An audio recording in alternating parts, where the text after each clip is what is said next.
Mind Brothers, The Origin of the Beginning. Once upon a time, in a distant galaxy, lived three gods. They lacked a face, limbs, even character and emotions. They floated in the void for thousands of years before they saw light. The light opened their vision, and they began to distinguish colors.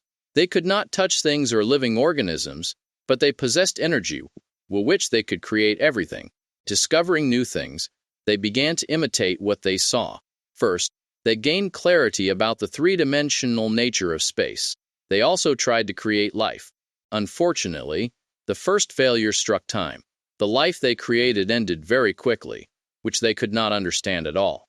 Then they decided to create eternal life, but it was very far from ideal life. Something was still missing.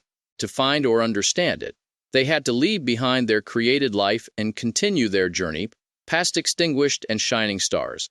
Finally, they found a sphere where nature flourished. The food chain was in place, and living beings reproduced. Blue, limbed, large-skulled, famed, bulky amphibians were startled by the visitors, but quickly got used to them.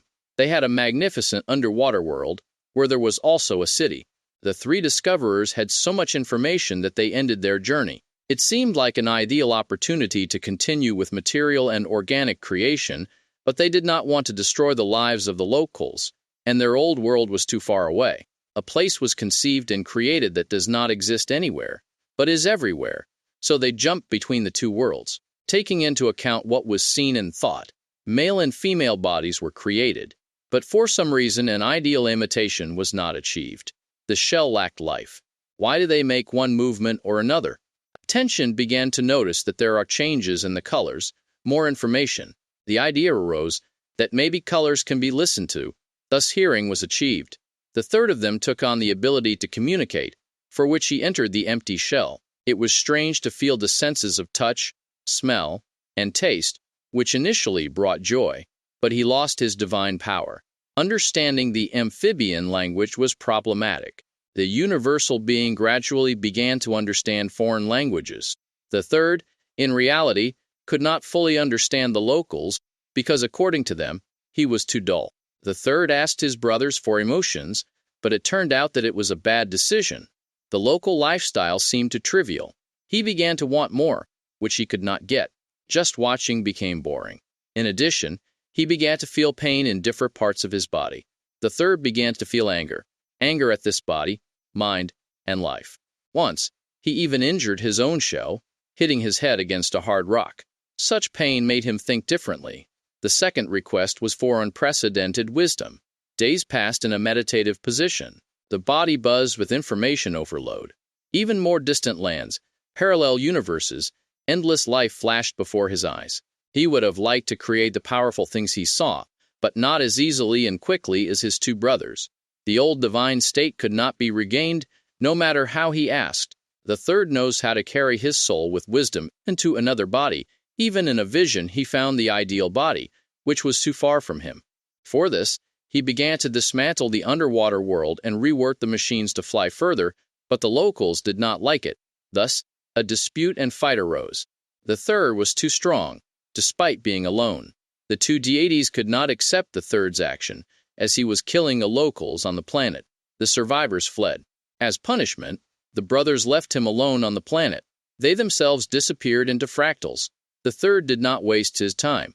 He put his head, which was full of wisdom, to work and created a battle plan on how to get out of there and what to do next. He collected only the necessary materials from the amphibians, and that was quite enough. He is approaching. Distant future. Mars. Broken buildings. Defense towers with cannons are burning. Corpses on the ground, masked and unmasked. Lone survivors hide in houses that have not been destroyed. In the distance is a pyramid-like shrine, most heavily guarded by cannons, and even those are destroyed. In this pyramid is the Galaxy Police, completely covered in red armor, helmet on head, the Okara badge on the shoulder, which signifies the policeman of the Okara precinct. The face cannot be seen from the helmet. He installs a mechanism near two large divine statues, passing which you are instantly transported to another planet. The statues depict two Anubises, palms up. In one hand, they hold a stone globe, and in the other, a long spear. The portal door opens. A soldier in the same gear emerges from the bright light. Where are the kings? Asks the Okara soldier, installing the mechanisms. He is not pleased that his companion arrived alone. The kings are not coming, replies the other Okara soldier. I knew this would happen. It seems we have to blow up the door, replies the Okara soldier angrily. This will destroy the entire red planet, says the other soldier uneasily. We mustn't let Zora reach the next planet. The destruction of the red planet will lead to a greater catastrophe. The other one frets. I am willing to risk it, replies the Okara soldier, knowing that neither of them will survive. For what? Brother, let the gods fight him on Earth. We already gave our all. There is no answer. They hear blows coming from outside the pyramid. He reached the door, said the other Okara soldier. Hold him off. I'll join you as soon as I get this working, says the Okara soldier hurriedly. Hurry. I can't handle him alone. The older brother is intently working on the bomb. Brother. He tries to get his brother's attention again out of fear. What? Asks the Okara soldier. I love you, says the other Okara soldier from the heart. Don't die without me! I'll be right there, replies the older brother. Zora breaks down the door. The soldier reaches him, starts firing a plasma pistol. A being larger than him knocks off the hand, creating a protective dome around him. Zora's body has become distorted over time. The jaw is crooked. The back is hunched. He moves forward silently, disengaging the energy shield and slamming it shut. The soldier does not react fast enough, realizing that it is better to open fire incessantly. The weapon overheats and the creature runs towards him. The Okara soldier reaches out his hand, which begins to tremble. The creature stops. The soldier falls to his knees. With small steps, dragging his feet, the creature moves towards the soldier. The brother runs to help and uses his ability to stop him. Zora stops completely. Together they try to control his mind, but can only slow him down and begin to communicate telepathically. Zora, we won't let you reach the others. You will perish with us, says the Okara soldier telepathically. 3, 2, 1, and an explosion sounds behind them. A sharp whistling in the ears. All three fall down. The shockwave collapses the entire pyramid, and the tremor spreading across the planet causes buildings to collapse. Zora and one of the soldiers get up, whom Zora grabs and manages to get out of the pyramid. He opens his door, entering which he takes the soldier with him, and immediately they are in another place. The door closes. The red planet continues to crack. The two enter a room with metal walls and floor. At first glance, it is not clear where they are. The room is poorly lit, but something can be seen. In that room is a portal, which Zora uses as a door for teleportation, and a hole in the wall from which one can enter another room.